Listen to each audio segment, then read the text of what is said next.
요한계시록과 더불어서 새벽 기도의 시간에 출애굽기가 같이 동행했습니다. 새벽 기도 다 나오셨죠? 네. 1년간 공부한 결론이 오늘 40장 마지막 말씀입니다. 여러분, 끝이 좋으면 모든 게 좋은 법이잖아요. 오늘 주신 말씀으로 출애굽기를 정리하면 좋겠습니다. 구약에서 여러분 가장 중요한 책은 어디일까요? 네, 출애굽기죠. 땡큐. 네, 구약에서 가장 중요한 책은 바로 출애굽기입니다. 창세기는 왜 하나님이 이스라엘 백성들을 출애굽시켜야 했는지 그 기원을 거슬러 올라가 설명한 책이라고 할 수 있습니다. 그리고 레위기와 신명기는 출애굽기의 가장 중요한 사건인 이제 시내산 계약이 있는데, 이 시내산 계약에서 주신 성막과 십계명의 시행 세칙을 설명한 책입니다. 그러니까 레위기는 성막 운영 지침, 그리고 신명기는 계명, 십계명 운영 지침이라고 볼 수 있습니다. 민수기는 출애굽기를 또 다른 각도에서 서술한 책입니다. 시내산 이후에 이제 그 광야의 여정을 기록한 책이 민수기입니다.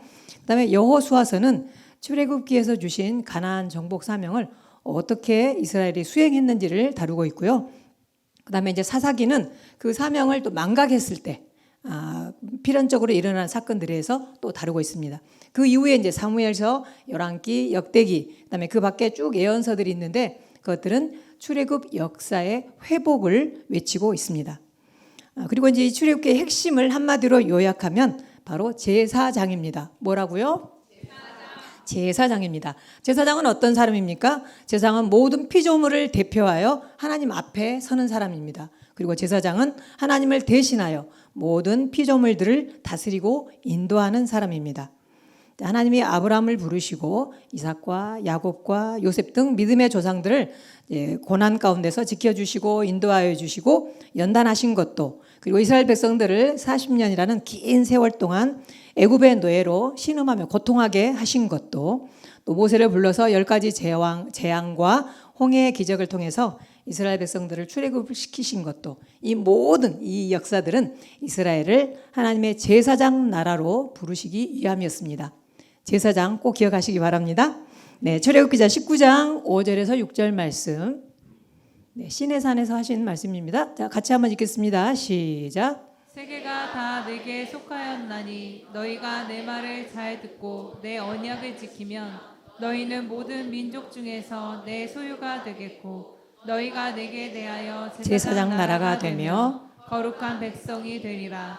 너는 이 말을 이스라엘 자손에게 전할지니라. 아멘. 자, 비천한 노예였던 이스라엘 백성들을 광야 가운데서 시내산 기슭까지 인도하신 하나님은 이제 시내산 계약을 통해서 그들을 제사장 나라로 세우고 이제 훈련에 들어가셨습니다. 제사장이 그냥 되는 게 아니라 훈련을 받아야 되는 거죠. 근데 이 훈련에 필요한 두 가지를 주셨습니다. 그게 바로 십계명과 성막입니다. 자, 뭐를 주셨다고요?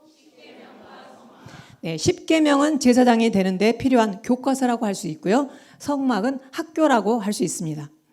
자, 여러분, 우리가 이제 구약은 공부할 때 어떤 사람은 그렇죠. 이스라엘 역사 뭐 배워서 뭐 하고 이스라엘은 뭐 나하고 무슨 상관이냐 그러는데, 여러분, 구약은 그림자이고, 자, 우리도 이스라엘 백성임을 아십니까? 우리는 영적 이스라엘 백성입니다. 아멘.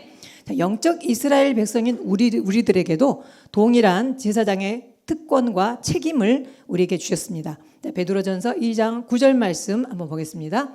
베드로전서 2장 9절 같이 읽습니다. 시작. 그러나 너희는 택하신 족속이요 왕같은 제사장들이요 거룩한 나라요 그의 소유가 된 백성이니 이는 너희를 가운데서 물러나여 그의 의희한 빛에 들어가게 하신 이의 아름다운 덕을 선포하게 하려 하심이라. 아멘. 자, 그럼 우리들이 광야 같은 이 세상에서 왕 같은 제사장으로 훈련받을 때 필요한 것은 무엇입니까? 오늘날 우리에게 필요한 것, 우리에게 필요한 교과서는 바로 성경입니다. 그리고 학교는 바로 교회입니다. 아멘.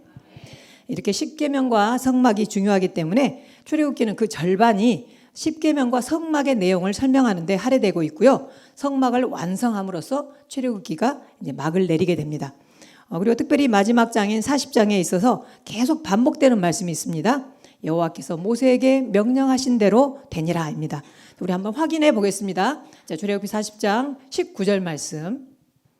4장 19절 같이 크게 읽습니다. 시작. 또 성막 위에 막을 펴고 그 위에 덮개를 덮으니 여호와께서 모세에게 명령하신 대로 되니라. 21절 보겠습니다.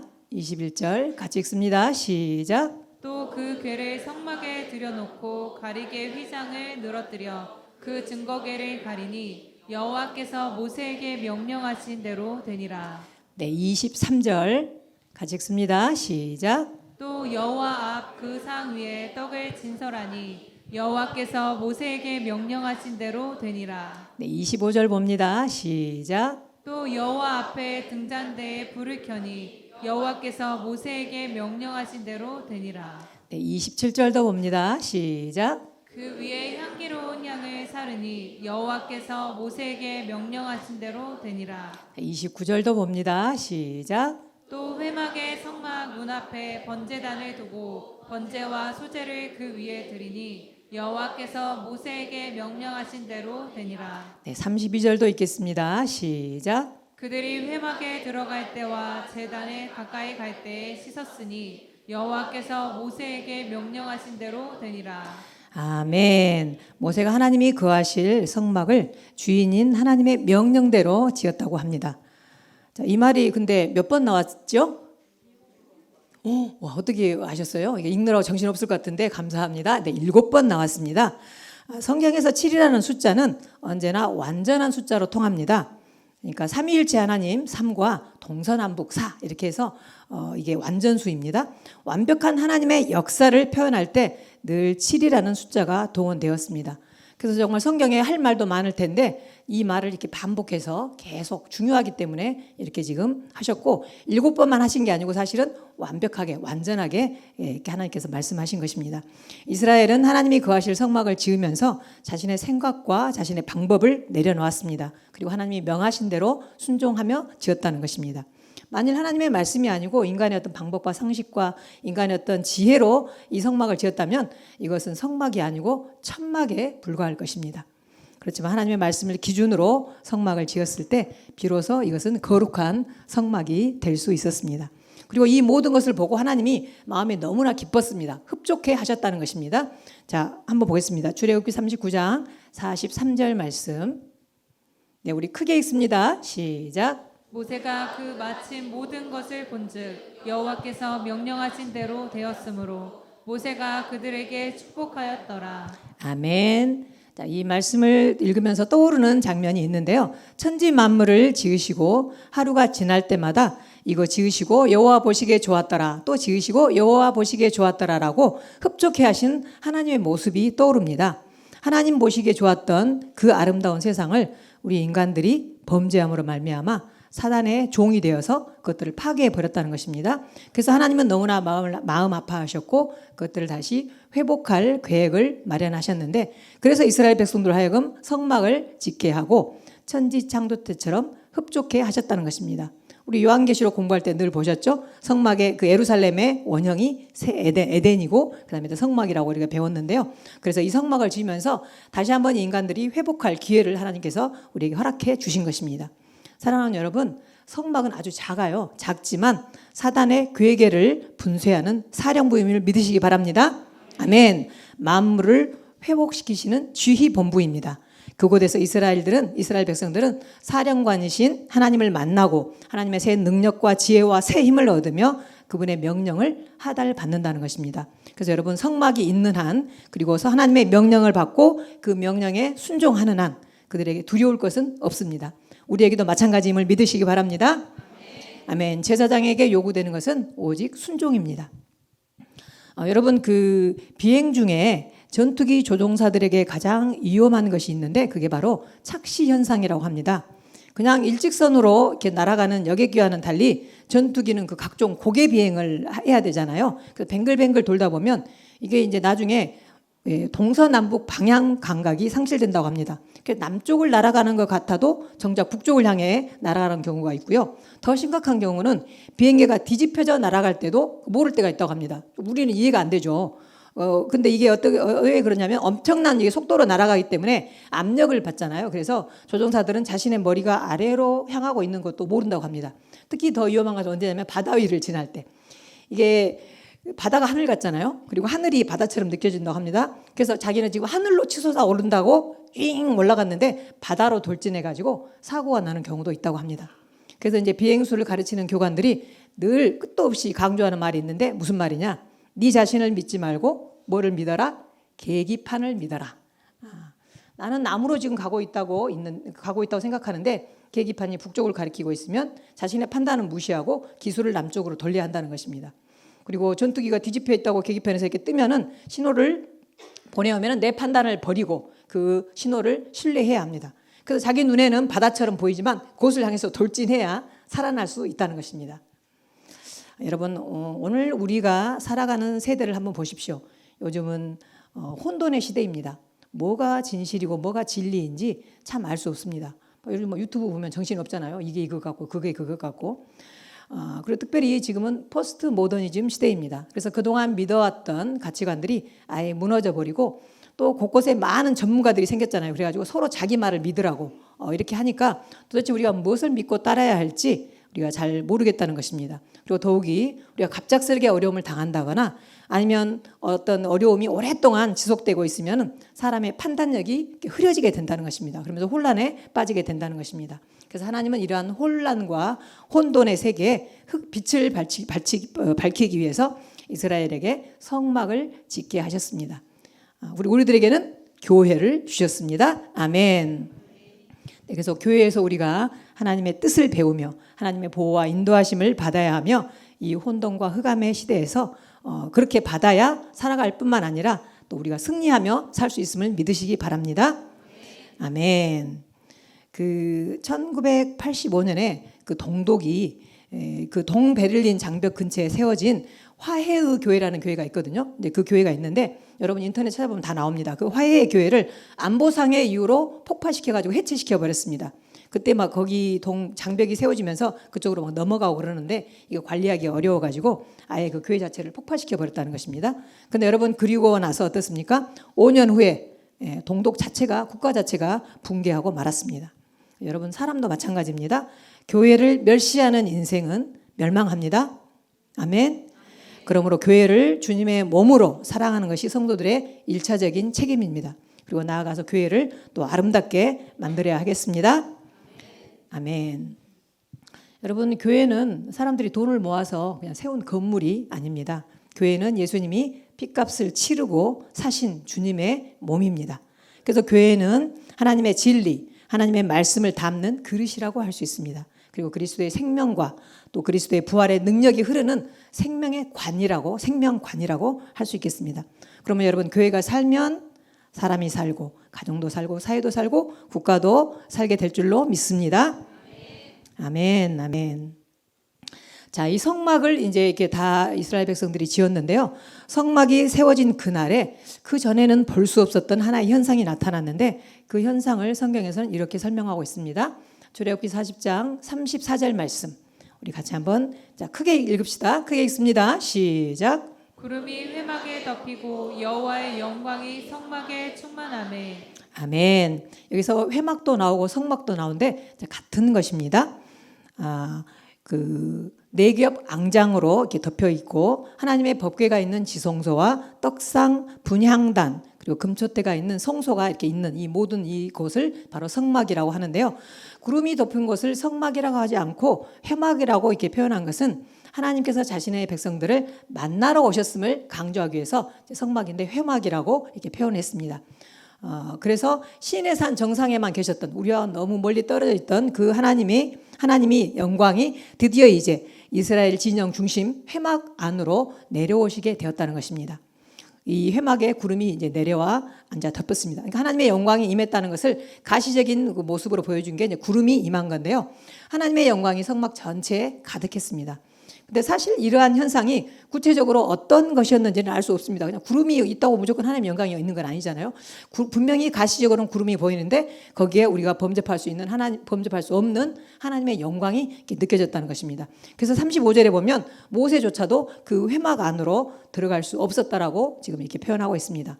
그래서 이스라엘 백성들은 그것을 보면서 두려움에 떨면서 그 신비한 현상을 놀란 눈으로 바라보고 지금 있습니다. 이거 어떻게 된 거지? 이렇게 보고 있는데요. 그런데 이제 이 신비한 구름이 하는 일을 곧 알게 되었습니다. 그것은 하나님이 보낸 길 안내자였던 것입니다. 자, 우리 출애굽기 40장 36절에서 38절 말씀 우리 다 같이 크게 읽겠습니다. 시작. 구름이 성막 위에서 떠오를 때에는 이스라엘 자손이 그 모든 행진하는 길에 앞으로 나아갔고 구름이 떠오르지 않을 때에는 떠오른 날까지 나아가지 아니하였으며 낮에는 여호와의 구름이 성막 위에 있고 밤에는 불이 그 구름 가운데 있음을 이스라엘의 온 족속이 그 모든 행진하는 길에서 그들의 눈으로 보았더라. 아멘. 자, 낮에는 구름으로 밤에는 불로 모든 백성이 고개만 들면 언제나 하나님의 임재하심을 볼 수 있게 하셨습니다. 사실 여러분 이스라엘 백성들이 행군했던 광야 길은 정말 아무것도 없는 사막과 같은 곳입니다. 근데 어떻게 200만이 넘는 사람들이 40년 동안 버텼을까요? 일단 이제 식량 문제, 식수 문제는 하나님이 해결해 주셨죠. 만나도 주시고 또 곳곳에 이렇게 생수를 터뜨려서 물을 먹을 수 있게 해주셨습니다. 그런데 광야에 살아남기 위해서 식량과 마실 물 이상으로 중요한 것이 있는데 그것이 바로 인도자입니다. 광야길은 참으로 힘들고 어려운 길입니다. 낮에는 너무나 덥죠. 그리고 사막에서 바람이 불어가지고 모래바람이 일면은 한 치 앞도 내다볼 수 없습니다. 그리고 밤에는 춥죠. 또 밤에는 독사와 정갈 같은 그런 사방에서 달려드는 그런 짐승들이 그런 곤충들이 달려드는 무서운 것이 바로 광야입니다. 따라서 광야길에 인도자가 없다면 광야에서 뺑뺑 맴돌다가 그곳에 죽을 수밖에 없다는 것입니다. 그리고 인도자는 있다 없다 해서 되는 것도 아니고 24시간 동행하는 그런 가이드여야만 했다는 것입니다. 그래서 동행 가이드가 해야 될 일은 이 광야에서 해야 될 일은 딱 두 가지인데 하나는 이동 방향과 이동 타이밍을 정하는 것입니다. 자, 광야로 들어서면 길이 보이지 않습니다. 아까도 모래바람이 불면 뭐 여기 언덕이었다 여기 언덕이기 때문에 지도가 소용이 없습니다. 그리고 언제 가고 언제 서야 할 것을 결정을 해야 되는 것이 중요한데요. 괜히 시간을 잘못 맞추고 움직였다가 모래 폭풍이라도 만나면 그냥 다 그곳에서 몰살할 수밖에 없는 것이 바로 광야이기 때문에 동행 가이드가 해야 될 일은 이동 방향, 이동 타이밍을 잡아줘야 됐습니다. 그리고 또 이제 광야길에서 또 하나의 숙제는 아까도 말했지만 날씨와 독충으로부터 보호받는 것입니다. 중동의 그 광야는 낮에는 한두 시간만 이렇게 서 있어도 숨이 콱콱 막히는 불볕더위입니다. 그리고 밤에는 기온이 영하까지 떨어지는 추운 곳입니다. 그리고 게다가 이제 그 곳곳에 독뱀, 전갈 이런 같은 무서운 곤충들이 이렇게 우글거리는 곳입니다. 그러므로 이 혹독한 기후, 이 무서운 동물로부터 어떻게 살아남느냐가 큰 숙제입니다. 그래서 특별한 보호와 인도하심이 없으면 모두 다 죽을 수밖에 없는 그런 환경이 바로 광야입니다. 그런데 이것을 해결하기 위해서 하나님께서 이스라엘 백성들에게 주신 선물이 무엇입니까? 바로 구름기둥, 불기둥입니다. 자, 민수기에서는 이 구름기둥과 불기둥을 따라서 움직이는 이스라엘 백성들의 그 모습을 좀 더 구체적으로 설명해 주고 있는데요. 한번 우리 같이 보겠습니다. 민수기 9장 21절에서 22절 말씀입니다. 네, 같이 한번 크게 읽겠습니다. 시작. 혹시 구름이 저녁부터 아침까지 있다가 아침에 그 구름이 떠오를 때에는 그들이 행진하였고 구름이 만나다가 떠오르면 곧 행진하였으며 이틀이든지 한 달이든지 1년이든지 구름이 성막 위에 머물러 있을 동안에는 이스라엘 자손이 진영에 머물고 행진하지 아니하다가 떠오르면 행진하였으니. 네, 이제 구름이 성막에 딱 떠오르면 이스라엘 백성들은 짐을 꾸리고 빨리 가자 떠날 채비를 했습니다. 그리고 구름을 따라가다가 구름이 멈추면 그 자리에 짐을 부리고 다시 천막을 치고 머물렀습니다. 그리고 밤이 되면 구름이 불이 되어서 이스라엘 백성들을 이제 지켜주는 이제 이런 이제 그 체계로 이제 움직이게 되었습니다.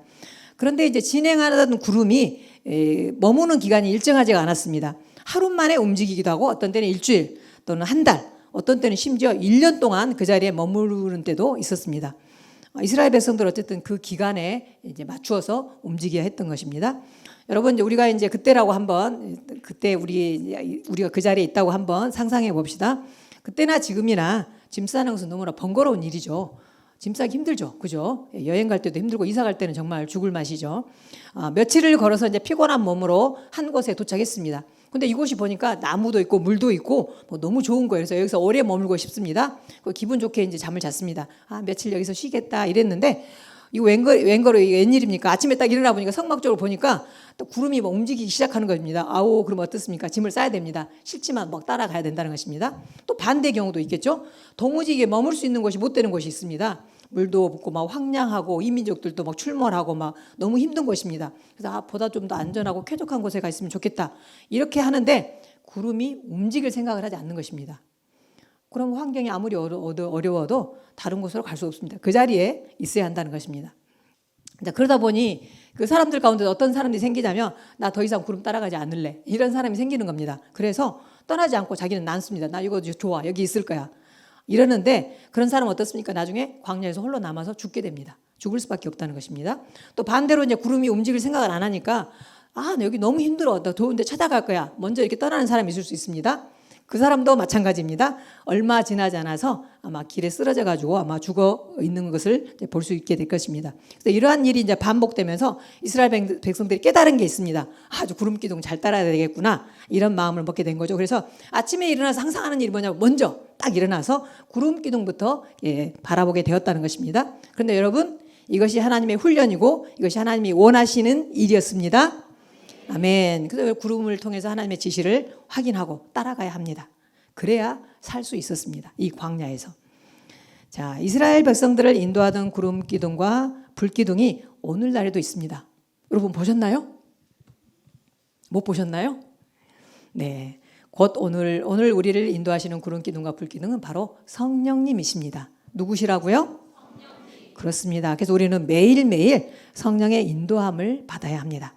그래야 광야 같은 세상, 온갖 위험과 유혹이 쥐레처럼 도처에 깔려있는 이 세상에서, 이 광야 같은 세상에서 우리가 살아남을 수 있다는 것입니다. 그래서 사도 바울도 이렇게 말했습니다. 로마서 8장 14절 말씀. 로마서 8장 14절 말씀. 우리 크게 한 목소리로 읽습니다. 시작. 무릇 하나님의 영으로 인도함을 받는 사람은 곧 하나님의 아들이라. 아멘. 다시 한번 읽을까요? 다시 한번 읽습니다. 시작. 무릇 하나님의 영으로 인도함을 받는 사람은 곧 하나님의 아들이라. 아멘. 이스라엘 백성들이 매일 아침 일어나서 성막의 구름을 살폈듯이 우리를 또 성령의 인도하심을 날마다 받아야 하겠습니다. 그래야 노예인 이스라엘 백성들이 존귀한 제사장이 되었던 것처럼 사단의 종이고 노예였던 우리들이 영광스러운 하나님의 자녀로 살아갈 수 있게 된다는 것입니다. 자, 그럼 성령의 인도는 어떻게 받는 것일까요? 성령의 인도 받는 법 궁금하시죠? 네.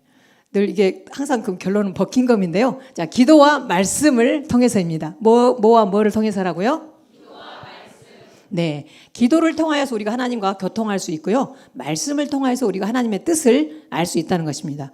자, 우리 잘 아는 말씀 시편 119편 105절 말씀 우리 같이 읽습니다. 시편 119편 105절 말씀 같이 읽습니다. 시작. 주의 말씀은 내 발의 등이요 내 길의 빛이니라. 아멘. 주의 말씀은 흑암을 밝히는 등불이고 혼돈을 물리치는 빛이라는 것입니다. 그래서 여러분 기도와 말씀을 늘 병행해야 합니다. 자, 이런 사람이 있을까 한번 생각해 보십시오. 환자가 이제 의사에게 자기가 아파가지고 갔습니다. 그래가지고 아픈 증상을 자세하게 이야기합니다. 여기도 아프고 이렇게 아프고 저렇게 아프고요. 그렇게 하고는 의사가 말하려고 하는데 의사의 처방도 받지 않고 바빠서 이만 가겠습니다 하고 일어나는 사람이 있을까요? 없을까요? 네, 근데 의외로 그런 사람이 있습니다. 그러니까 병원에서 그렇다는 게 아니고 영적으로 이제 비유해 볼 때요. 자, 우리가 기도할 때 어떻습니까? 하나님께 그저 자신의 문제를 쭉 늘어놓습니다. 하나님 아셨죠? 뭐 어쩌고 저쩌고 한 다음에 제가 무슨 일을 하든지 이제 앞으로 알아서 미리미리 길도 열어놓으시고 다 해결해 주셔야 됩니다. 안녕 하고 이렇게 그 자리에서 일어난다는 것입니다. 여러분 예배도 그런 마음으로 드릴 수 있습니다. 예배당에 앉아 있지만 머릿속에서는 다른 생각들과 걱정들이 머릿속에 가득합니다. 그러면서 예배를 드렸으니까 뭐 잘 되겠지, 또 이렇게 섬기기도 하고 봉사했으니까 뭐 잘 되겠지 하면서 얼른 일어나서 발길을 재촉하며 다시 교회 밖으로 나간다는 것입니다. 하나님이 붙잡을 틈이 없습니다. 이것이 바로 교회 마당만 밟는 일입니다. 하나님이 싫어하시는 일입니다. 여러분 조급한 마음, 분주한 마음 가라앉히고 마음의 중심을 하나님께 맞춰야 하겠습니다. 아멘. 그리고 우리가 기도했다면 성령의 지시가 내려올 때까지 우리가 기다려야 하겠습니다. 그리고 이제 그럼에도 불구하고 우리가 마지막으로 또 해야 할 중요한 일이 있는데, 내가 기도하면서 또 말씀을 들으면서 이렇게 이렇게 나한테 왔던 이 감동이 하나님으로부터 내려온 것인가 아닌가 점검하는 작업이 필요합니다. 자, 사도 요한이 이렇게 당부하고 있습니다. 요한 1서 4장 1절 말씀. 요한 1서 4장 1절 말씀. 자, 같이 읽겠습니다. 시작. 사랑하는 자들아, 영을 다 믿지 말고 오직 영들이 하나님께 속하였나 분별하라. 많은 거짓 선지자가 세상에 나왔습니다. 네.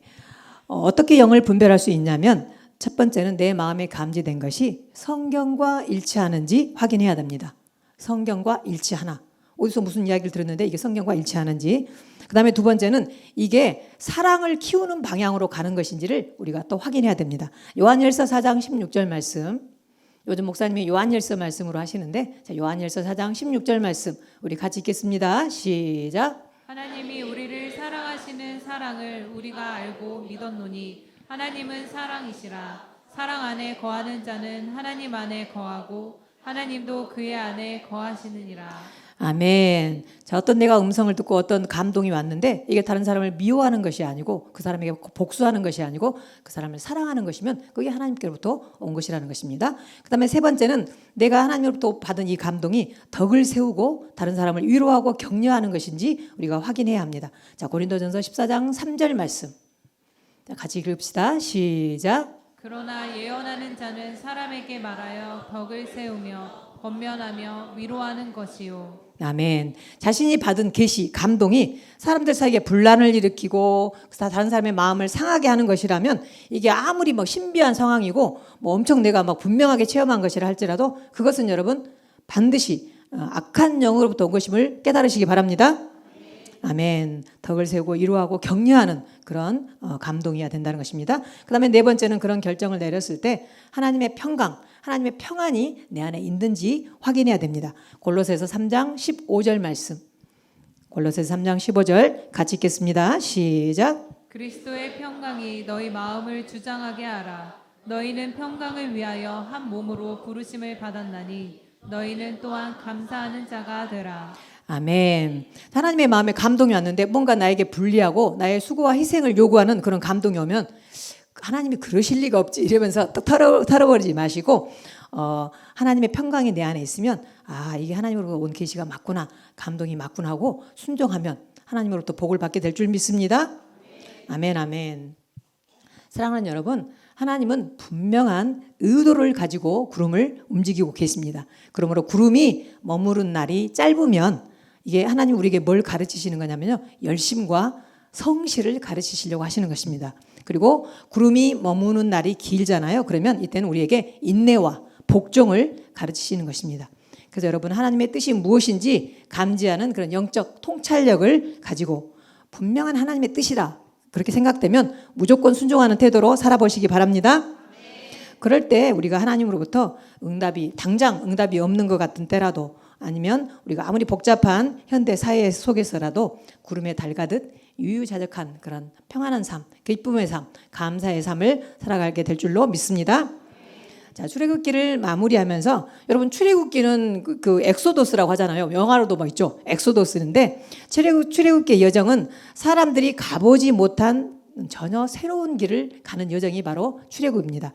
그 엑소도스라는 말은 엑스와 호도스의 합성어인데요. 엑스는 벗어나다. 그다음에 호도스는 길이라는 뜻입니다. 그러니까 출애굽은 어떤 뜻입니까? 길에서 벗어난다는 뜻입니다. 어떤 길에서 벗어나는 것입니까? 세상의 길, 인간의 길, 인간들이 믿어온 길, 인간들이 이게 성공한 길이라고 생각한 이 길에서 벗어나는 것입니다. 그래서 여러분, 출애굽은 곧 새로운 길찾기입니다.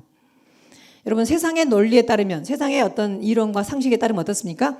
약한 자는 강한 자를 절대 이길 수 없습니다. 이것은 누구나 알고 있는 가장 오래된 길입니다.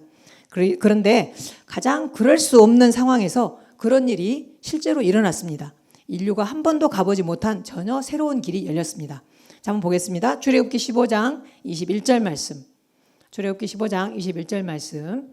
우리 같이 크게 읽겠습니다. 시작. 미리암이 그들에게 화답하여 이르되 너희는 여호와를 찬송하라. 그는 높고 영화로우시미요 말과 그 탄 자를 바다에 던지셨음이로다 하였더라. 자, 이것은 애굽의 그 바로의 최정의 군단들이 홍해에 빠져가지고 허우적거리면서 이렇게 멸망되고 전멸되는 이 광경을 바라보면서 모세의 누나 미리암이 하나님을 찬양하며 하는 그 노래의 내용입니다. 여러분, 세상 상식으로는 말탄 자를 훈련도 안 된 노예들이 이길 수 없습니다. 더군다나 애굽의 군대는 당시 그 탱크인, 오늘날로 말하면 탱크인 병거로 무장되어 있었습니다. 그리고 그 숫자가 왕실 소유 600대, 그리고 애굽의 모든 병거를 총동원했습니다. 그래서 셀 수 없이 많은 그런 그 병거가 이스라엘 백성들을 쭉 쫓아 따라왔습니다. 다시 잡아가려고. 그런데 이 엄청난 수의 병거가 바다에 수장되는 것을 두 눈으로 똑똑하게 본 미리암이 청한 목소리로 여호와 하나님께서 이 일을 다 행하셨다라고 지금 찬양하고 있다는 것입니다.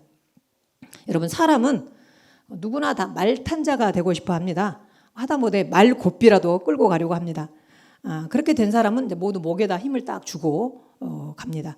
말에 올라가지고 세상을 내려다보면서 가는 길, 모든 사람들이 염원한 가장 오래된 길이라고 할 수 있습니다. 그런데 여러분, 모세를 포함한 이스라엘 백성들은 어떻습니까? 시내 광야를 맨발로 터덕터덕, 신발을 신었네요. 네, 맨발 이렇게 걸어갔습니다. 이 또한 근데 이게 바로 새로운 길이라는 것입니다. 그리고 이제 시내산에 이제 도착했거든요. 3개월 만에 도착했는데 시내산에 당도하자 하나님께서 이제 영광으로 음성으로 이제 나타나셨습니다. 그러면서 놀라운 말씀하시는데 이 노예였던 이스라엘 백성들을 하나님의 제사장으로 삼으시겠다는 것입니다. 여러분, 그 종교 국가에서는 왕보다도 제사장이 더 높은 계급입니다.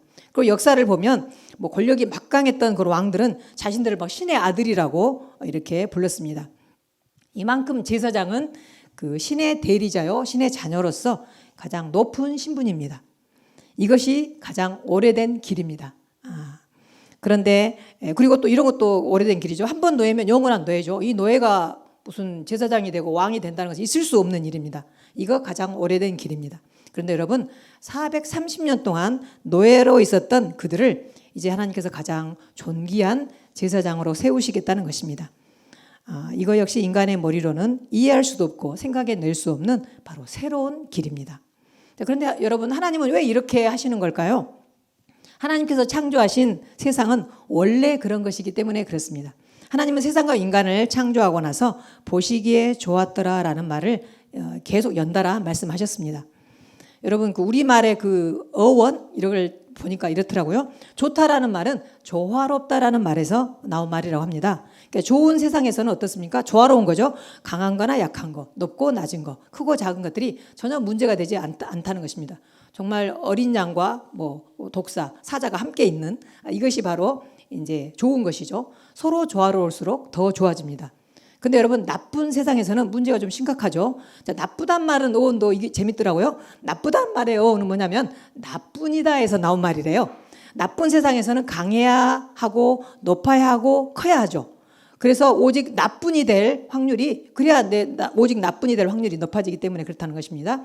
이 나쁜 세상을 다시 좋은 세상으로 만들기 위해서 하나님께서는 가장 약하고 낮고 그다음에 작은 이스라엘 백성들을 택하여서 가장 강하고 크고 높은 애굽 바로를 굴복시키고 거기서 해방시키고 구원해 내셨습니다. 아멘. 그리고 그들을 존귀한 하나님의 뜻을 실천할 존귀한 제사장으로 삼으셨다는 것입니다. 자, 이렇게 끝나면 해피엔딩이죠. 그런데 이스라엘 백성들은 하나님의 그 깊은 뜻을 이해하지 못했습니다. 그래서 올챙이적 생각은 까마득히 잊어버리고 이제는 자기가 이제 뭐 나는 하나님의 뭐 백성이야 해서 오만한 이제 선민 의식으로 왜곡되어 가지고 하나님을 모르는 이방인들 또 이방인의 피가 섞인 사마리아 사람들 막 개 취급하면서 저것들은 지옥의 땔감이야 뭐 이러면서 자기들은 뭐 그냥 아무렇게 살아도 구원받을 것처럼 그렇게 했다는 것입니다. 그리고 또 하나 있는데 그들은 기복신앙에 빠졌습니다. 제사장 나라인 자신들은 뭐 어떻게 살든지 누구보다도 이제 하나님의 복을 듬뿍 받아서 이 세상에서 잘 먹고 그냥 잘 살고 이렇게 해야 된다고 생각한 것입니다. 이렇게 해서 이스라엘 백성들은 어떻습니까? 하나님이 그렇게 열어주신 그 새로운 길을 버리고 다시 인간의 오래된 길로 다시 돌아가 버렸다는 것입니다. 그럼 오늘 우리의 모습은 어떻습니까? 이스라엘 백성들과 별반 다르지 않습니다. 우리가 성경을 읽고 특별히 구약을 읽다 보면 이스라엘 백성들 왜 저러는가 이러면서 정말 쟤들 왜 저러는데 사실 가만히 보면 이게 우리의 모습이지 않습니까? 그래서 우리를 위하여 예수님이 이 땅에 오셨습니다. 그리고 예수님으로 인하여서 새로운 길을 갈 수 있도록 해주셨습니다. 자, 너무나 소중한 말씀 보겠습니다. 히브리서 10장 19절에서 20절 말씀. 히브리서 10장 19절에서 20절.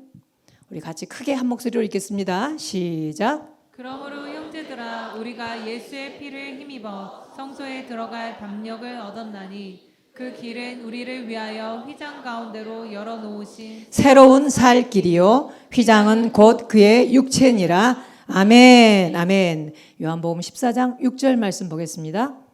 같이 크게 읽습니다. 시작. 예수께서 이르시되 내가 곧 길이요 진리요 생명이니 나로 말미암지 않고는 아버지께로 올 자가 없느니라. 아멘. 우리 요한복음 14장 6절 다시 한번 읽읍시다. 다시 한번 읽습니다. 시작. 예수께서 이르시되 내가 곧 길이요 진리요 생명이니 나로 말미암지 않고는 아버지께로 올 자가 없느니라. 아멘. 그래서 여러분 인생의 광야길을 가는 동안 성경이 너무나 중요하고 예수님의 가르침이 너무나도 중요합니다. 부디 1년 동안 우리 들었던 출애굽기 말씀을 통하여 우리가 가야 할 길을 발견하셨기를 바랍니다. 그리고 우리가 걷는 곳마다 우리와 함께 하셨던 하나님을 체험하셨기를 바랍니다. 그리고 이 길을 쭉 따라가면 이 길 끝에 이 길로 이어져 있는 영원한 하나님 나라에 도착하는 저와 여러분 되기를 주님의 이름으로 축원합니다. 네, 적용 질문. 네. 자, 크게 읽겠습니다. 1번 시작. 왕 같은 제사장이 되기 위해 훈련받아야 할 것은 무엇입니까? 2번 시작. 은혜로 들어선 이 새로운 길을 어떻게 진행하려고 하십니까? 아멘. 지금은 우리 주 예수 그리스도의 은혜와 하나님 아버지의 끝이 없는 사랑하심과 성령님의 감화감동 역사하심이 주님이 열어놓으신 새로운 길을 잘 따라가기 원하는 우리 예명의 성도들 머리 위에 지금으로부터 영원토록 함께 하시기를 간절히 축원하옵나이다. 아멘.